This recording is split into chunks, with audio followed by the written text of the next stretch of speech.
Bonsoir à tous et bienvenue dans votre journal ce soir, la rédaction est en compagnie de Chakila Youssouf, journaliste à KTV. Bonsoir Chakila. Bonsoir. Alors avec vous, il sera question de cette vaste opération de démolition entreprise depuis quelques semaines maintenant par la mairie de Mamoudzou et qui continue.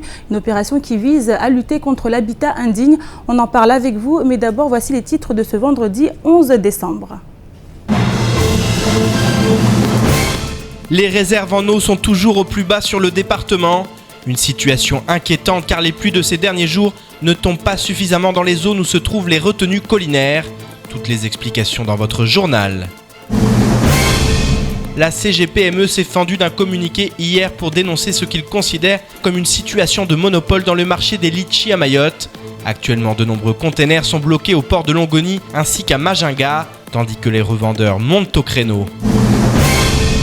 Les démolitions de Banga se poursuivent dans le chef-lieu. Aujourd'hui, c'était au tour du quartier de Doujani de voir plusieurs habitations de fortune s'écrouler. Nous sommes donc partis à la rencontre des agents municipaux en charge de cette tâche difficile. Reportage.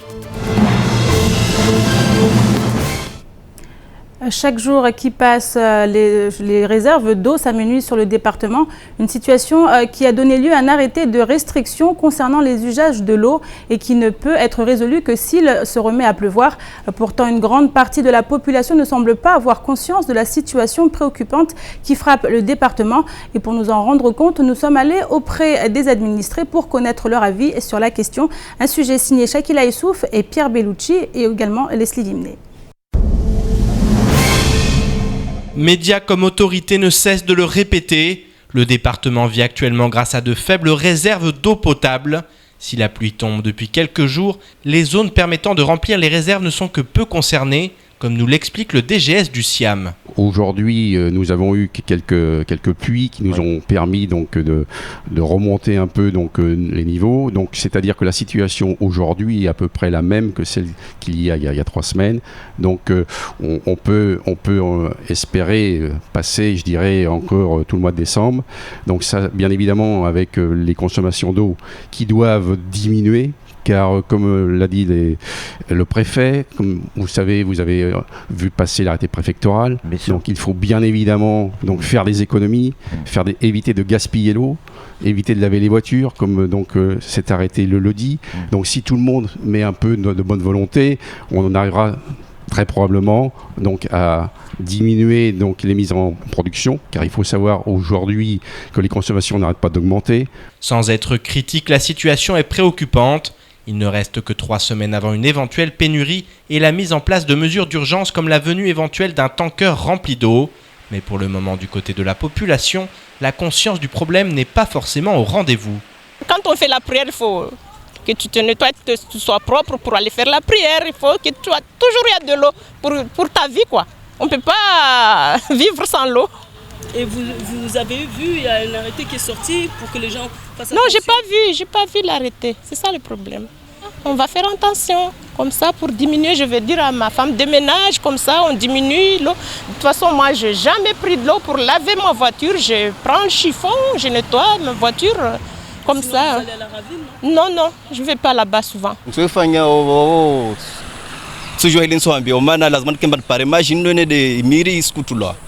Lazima kemba miro itu ketso shikidza maji prefenda tarenga decision babozo bakina wai na normalement lazima na arenga decision basir kutulia maji mana mor kutulia maji problème ne de tsabo voka sinya miri skutulwa ça fait lazima arenga décision no rezo. Lorsque l'on évoque le sujet, la prise de conscience semble réelle pour les personnes interrogées et chacun semble avoir ses solutions pour remédier au problème. Amba yani prefe ana droit afanye tumaolezo maana katika wasa de avenir yetu ya baadaye so inshallah sitaambia maana tatovenza kana mnobe jana mnobe lazima ni ridunge kama namna yaja mwanadamu dafanya maana mwanadamu aslima nguvu ya ardhi adukwa imiri na imiri yo deja o produce ya maji asdukwa imiri wamenye ulangava watu juru problem wao kusimoni wamtava bomo maana wasipiasi wasraumu sojo na rwanda mtu fulani doasi. S'il n'y a pas encore péril en la demeure, l'importance d'économiser l'eau potable doit être rapidement assimilée par la population. En effet, les mesures d'urgence pourraient coûter très cher au département. La venue d'un tanker coûterait par exemple plus d'argent que la construction d'une 4e retenue collinaire prévue depuis 5 ans. Espérons donc que Mère Nature daigne approvisionner rapidement le département de cette denrée vitale. Et depuis hier, la CGPME dénonce une situation de monopole organisée sur l'importation de litchi de Madagascar. En effet, il y a 5 mois, le patron de la société, Tana Import, est allé sur la Grande Île acheter tous les quotas destinés à Mayotte. Une seule entreprise mahoraise sera désormais autorisée à importer les litchis de Madagascar, les autorités malgaches ayant accepté un deal d'achat groupé. Aujourd'hui, compte tenu de la situation de monopole organisé, les revendeurs ont décidé d'en boycotter l'achat. Un sujet signé Abbas Alidi, Pierre Bellucci et Camille Dlas.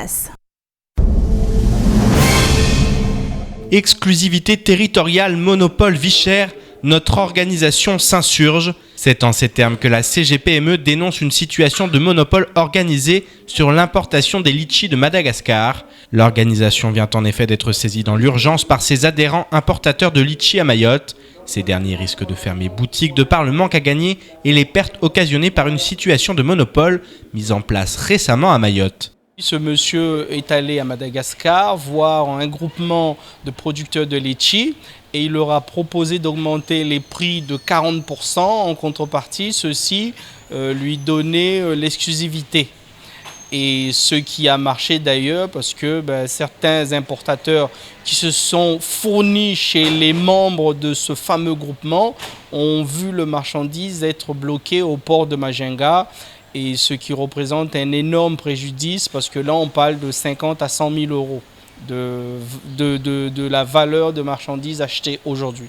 En effet, les pertes risquent d'être conséquentes puisqu'actuellement la marchandise est bloquée à Majinga par les autorités malgaches. Une situation contre laquelle les revendeurs mahorais s'insurgent. Je me demande qui sont ces gens. Bon, c'est l'État malgache, c'est quoi ça? Parce qu'il fallait que ce sont eux qui débloquent ma situation. Donc mes conteneurs sont bloqués là-bas. Tous les jours sont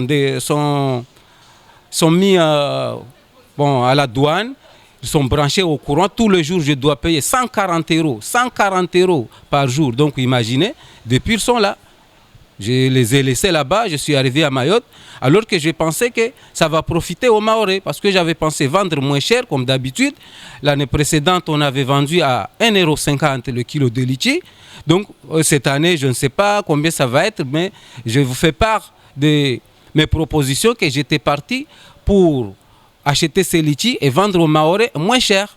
C'est la raison pour laquelle j'appelle à toute la population de se mobiliser et lutter contre cette corruption, je peux dire, parce que ça, ce Mzungu là, il a fait la corruption, parce qu'il nous a bloqués pour qu'il puisse vendre ses litchis chers aux Mahorais. Du côté de Tana Export, 18 containers de litchis importés par la société sont actuellement sous douane au port de Longoni.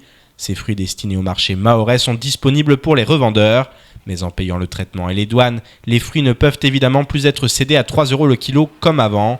Cet état de fait n'est pas acceptable pour la CGPME et les revendeurs qui les boycottent. Les actions que nous menons actuellement, nous sommes en train de nous concerter avec tous les grossistes de litchi qui font ensuite, qui revendent ensuite aux distributeurs, de ne pas acheter ces litchis parce que les prix hier au kilo étaient de 4 € pour un grossiste.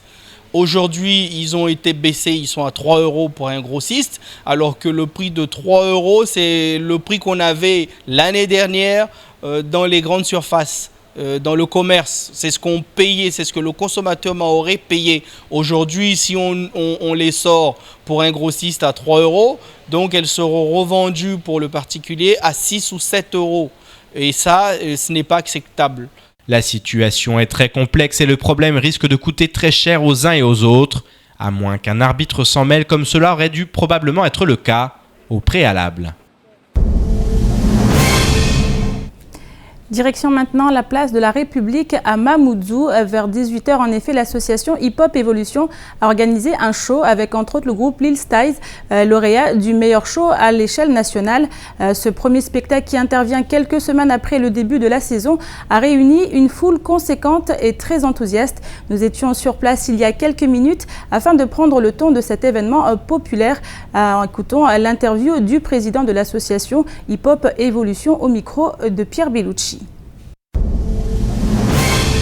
Alors nous sommes en direct de la place de la République où Hip Hop Evolution a organisé un show, notamment Lil Styles, le groupe, le crew Lil Styles qui a présenté un show. C'est la saison qui recommence, en tout cas c'est le premier gros spectacle. Avec nous on a le président d'Hip Hop Evolution, Abdallah. Premier show de l'année, ils ont été très très bons.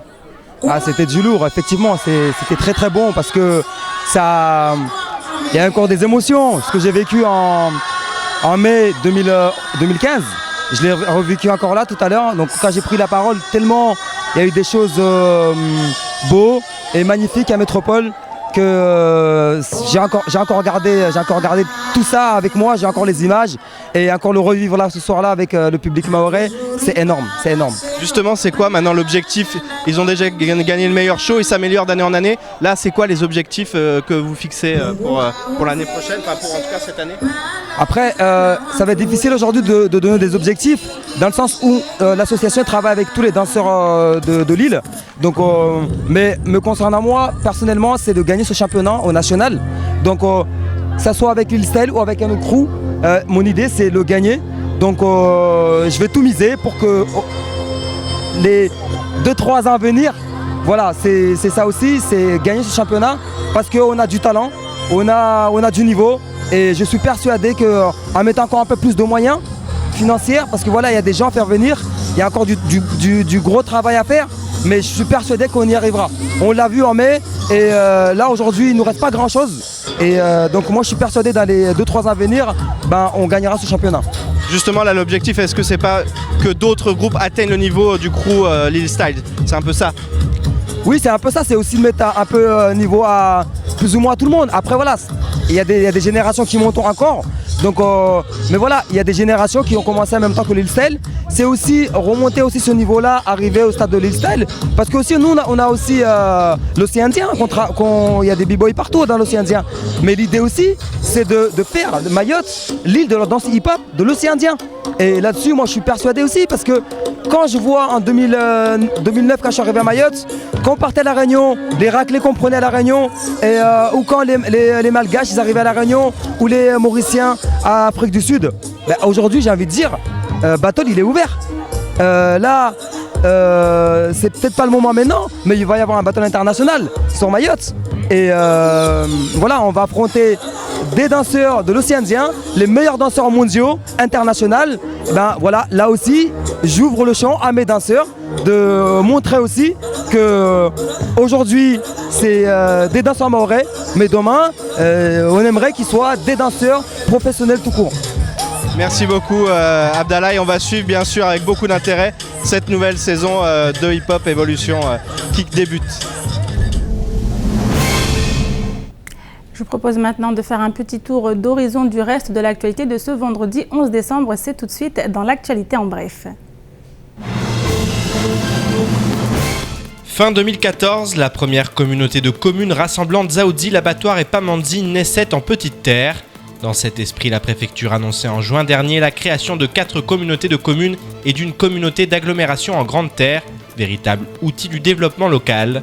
Les communes de Mayotte ont ainsi proposé une carte validée par le préfet fixant le périmètre de l'intercommunalité sur le département. La commission départementale de coopération intercommunale, réunie le 13 mai 2015, a approuvé la carte présentée sur laquelle figure, outre la communauté de communes de Petite Terre, la communauté d'agglomération Mamoudzou d'Embeni, les communautés de communes du Nord, du Centre et celles des villes du Sud de Mayotte. Les 4 arrêtés fixant le périmètre des nouveaux établissements publics de coopération intercommunale à fiscalité propre ont été signés le 19 mai 2015 et les statuts sont aujourd'hui finalisés. Le préfet devrait donc signer les arrêtés portant création de chaque intercommunalité, l'objectif étant que ces structures existent avant le 31 décembre 2015. Ces intercommunalités trouveront leurs ressources dans la fiscalité qu'elles mettent en place ainsi que dans les dotations qu'elles perçoivent de l'État en fonction de certains critères. Bien que les conseillers communautaires auraient dû être élus au suffrage universel direct, les conseils municipaux vont aujourd'hui devoir désigner leurs pièces maîtresses qui devront associer compétences et intérêts collectifs car la fiscalité locale et l'aménagement du territoire leur reviendront demain. Parmi les 11 rapports débattus hier en séance plénière du conseil départemental, le toilettage des taux appliqués de l'octroi de mer a permis de dégager 3 approches. Favoriser l'émergence économique d'un secteur privé fort, autonome et formel, la protection des consommateurs à bas revenus et le maintien d'un revenu fiscal satisfaisant pour les besoins du territoire. Pour aboutir à ce résultat, le nombre de taux a été réduit de 25 à 9.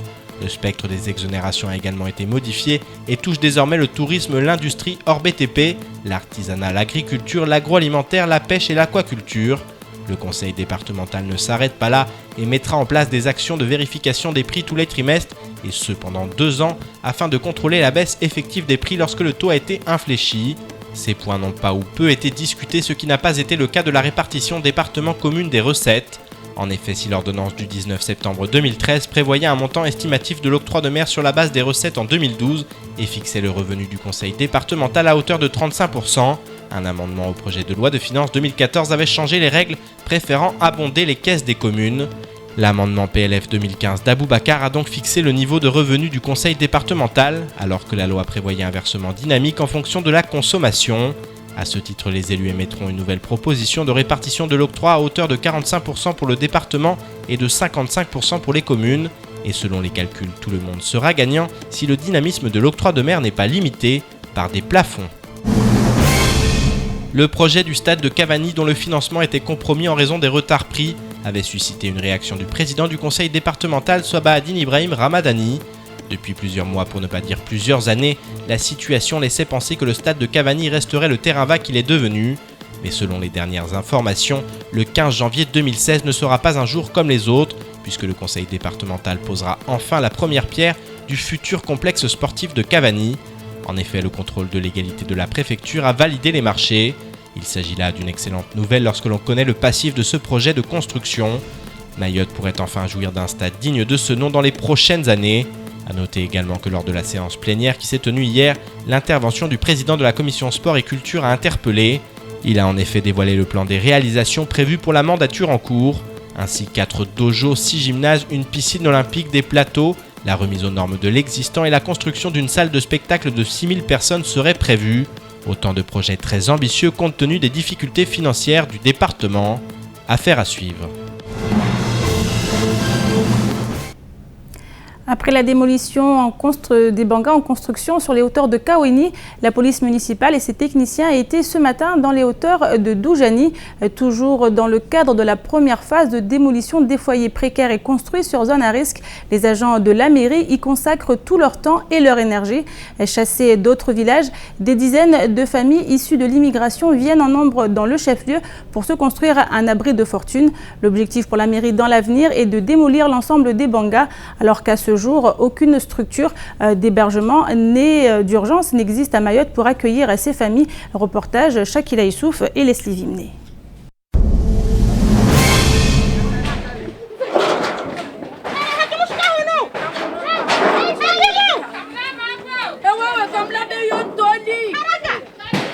Épuisés mais déterminés, les policiers municipaux ainsi que les agents du service technique de la mairie enchaînent les démolitions de bangas. À partir de 9h ce matin, ils se sont rendus à Doujani pour procéder à cette destruction de 4 bangas, dont 2 abritent encore des personnes. Cette opération lancée depuis plusieurs semaines est toujours dans sa première phase, comme nous l'explique Anfan Mdogo, responsable du service de police municipale à la mairie de Mamoudzou. Là, on est sur une opération de démolition des bangas qui sont en construction illégale et dans des zones dangereuses. Donc, on est en 2 phases. La première, ce sont les bangas qui sont en cours de construction ou qui ne sont pas encore habités. Et la deuxième, qui sera par la suite pour les gens qui habitent dans des zones très très dangereuses, ce qu'on estime dans nos plans et en visu. On n'a pas de chiffres, hein. On recense les quartiers et les zones. On recense des zones, on ne recense pas des bangas. Après, dans ces zones, tous les bangas qui sont sur ces zones-là, ils seront détruits.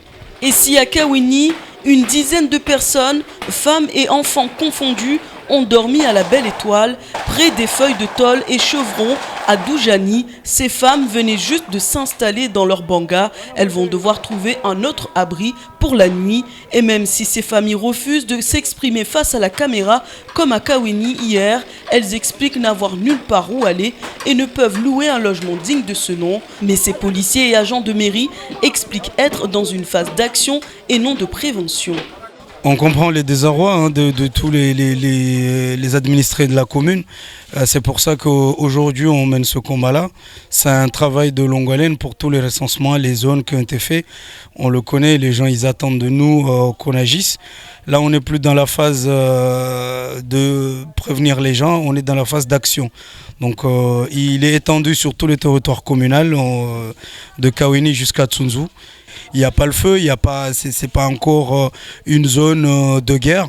Donc montrer une force, mais il doit quand même être une force humaine, pas une force de combattants. Donc du coup, ça le résonne. La mairie continue sa tournée dans Mamoudzou pour la démolition des bangas qui abritent des centaines de familles et travaille sans relâche afin de venir à bout de ces logements de fortune. Dans la mesure où aucune solution d'hébergement n'est proposée, des parents dorment sans toit au-dessus de leur tête. Mais jusqu'à quand leurs enfants vont pouvoir tenir ainsi?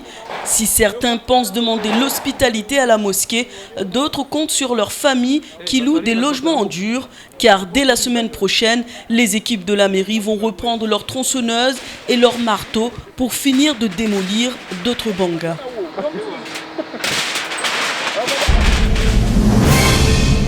Alors Shakila, ça fait quelques semaines qu'on en parle de cette opération de démolition. D'abord Kawini, maintenant Doujani. La mairie est clairement décidée à lutter contre ces logements insalubres, ces habitations de fortune et également ceux construits sur des zones à risque. Justement, ces images en témoignent de la détermination et de l'action de la mairie en faveur de la démolition de ces bangas. Il y a un seul sentiment qui règne, c'est ils veulent simplement débarrasser ces terres de ces maisons de fortune. Donc, je vais vous commenter un peu les images que vous voyez. C'est que à chaque fois qu'on prend le chemin pour se rendre vers les habitats des familles venues clandestinement à Mayotte, et ben voilà, c'est ce genre de spectacle qu'on voit autour de nous, des ravines qui sont débordées de déchets, parce que voilà, ces familles habitent au bord des rivières, ces familles squattent tous les espaces qui ne sont pas accessibles, ni les pompiers, ni la police n'a envie d'aller là-bas. Il l'a dit aussi dans le reportage, le responsable de la police municipale, c'est que tous les jours, ils sont sur le terrain pour aller soit sauver ces familles, soit essayer de faire de la médiation. Et là, si vous voyez les images qu'on voit tout de suite, on voit le père de famille qui est sur ce toit, qui essaye d'enlever la tôle, mais qui prend des risques. Et on ne l'entend pas parce qu'on a enlevé le son, mais le policier juste à côté lui dit « Faites attention monsieur, vous pouvez vous couper la main. Vaut mieux descendre ». Et le monsieur, il n'écoute pas. Comme vous voyez, ils démolissent, il y en a, ils démolissent eux-mêmes leur tôle parce qu'ils n'ont pas envie que c'est la police ni les agents qui s'en chargent parce qu'ils ont mal, tout simplement, et ils ont mis de l'argent. Et encore récemment, hier ou avant-hier, on a vu des enfants, des jeunes qui portaient des feuilles de tôle en sortant de la zone de Kawini et pour monter dans les hauteurs de Kawini. Ils les portent au vu de tous. Mais là, la question, Shakila, c'est que comme il n'y a rien qui est prévu pour les accueillir, est-ce qu'on ne déplace pas le problème tout simplement? Le problème existe déjà. Tout le monde. Les familles vont s'installer ailleurs. Justement, c'est ce qui se passe, c'est que là, c'est pour ça que la mairie a voulu agir au plus vite. C'est parce que ces familles qui sont actuellement en train de s'installer, c'est des familles qui ont été chassées d'autres communes. Donc eux, comme déjà, ils veulent déloger ceux qui sont là depuis des années, et ils ne peuvent pas les déloger comme ça parce que ça fait des années qu'ils sont là. Ils veulent éviter que d'autres viennent s'installer. Ça va rajouter le problème. Juste le trou qu'on vient de voir, ça c'est leur toilette. Donc là, imaginez-vous la nuit, ces familles sont sans lumière et qu'un enfant tombe dans ce trou. Qui va venir? C'est toujours les mêmes, la police municipale, les pompiers. La mairie veut se protéger aussi quelque part. Exactement. Et vous avez vu aussi que pour accéder à ces endroits, il faut avoir des bons baskets. Merci beaucoup Shakila. En tout cas, on va suivre cette opération qui va, semble-t-il, continuer encore un moment sur la commune de Mamoudzou.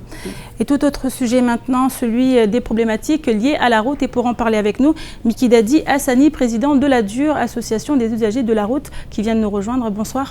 Bonsoir. Alors avec vous, on va parler de cette campagne de communication qui vise à prévenir, sensibiliser les habitants sur les comportements à risque sur la route. Exactement, oui.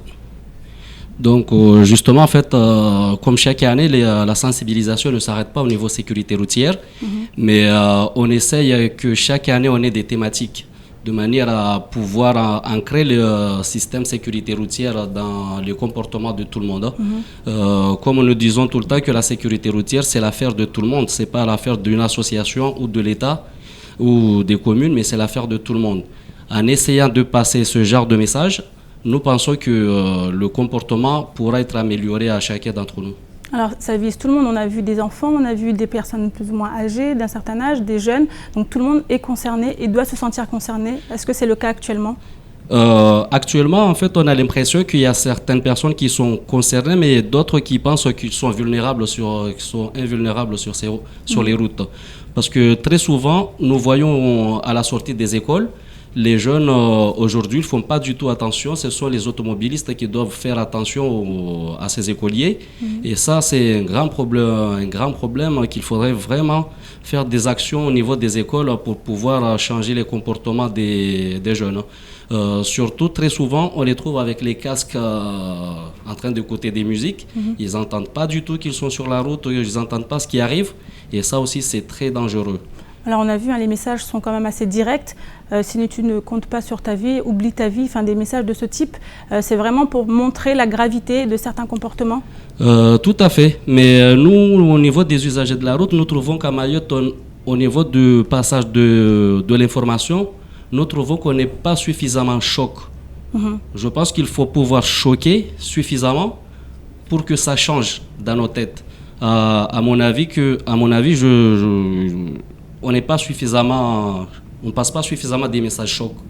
Alors on voit le nombre de voitures augmente à Mayotte, les routes, elles, restent les mêmes. Est-ce qu'aujourd'hui, ce n'est pas un problème qui va continuer longtemps ? Vous savez, quand on regarde l'augmentation du parc automobile, presque chaque semaine, il y a 5 nouveaux véhicules qui rentrent en circulation. Ce qui fait que la problématique du parc automobile, ça ne va faire qu'augmenter. Mais maintenant, ce sont nos comportements à nous qui devons nous adapter et les changer.